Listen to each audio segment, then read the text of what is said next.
Hi friends, welcome మన గుమ్మడి వంటల ఛానల్కు. ఈరోజు నేను చూపించబోయే రెసిపీ అన్నీ పచ్చివే.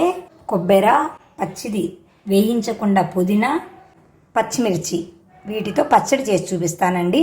మిక్సీ జార్లో పచ్చి కొబ్బరి ముక్కలు వేసుకోవాలి, తగినంత ఉప్పు వేసుకోవాలి, పచ్చిమిర్చి ముక్కలు వేసుకోవాలి. అన్నీ పచ్చివే, చాలా బాగుంటుందండి. చపాతీలోకైనా రోటీలోకైనా చాలా చాలా బాగుంటుంది. ట్రై చేయండి ఫ్రెండ్స్.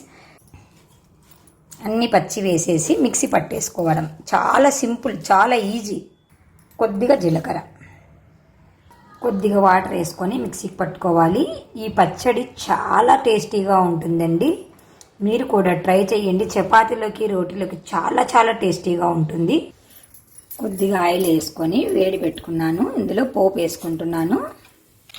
ఆవాలు, మినపప్పు, కొద్దిగా జీలకర్ర వేసేసి ఈ పోపు ఆ చట్నీలో వేయడమే ఫ్రెండ్స్. అంతే, చాలా సింపుల్గా చాలా ఈజీగా మన పుదీనా చట్నీ రెడీ అయిపోయింది ఫ్రెండ్స్. మీరు కూడా తప్పకుండా ట్రై చేసి మీకు ఎలా వచ్చిందో మాకు కామెంట్ రూపంలో తెలియజేస్తూ ఉండండి ఫ్రెండ్స్.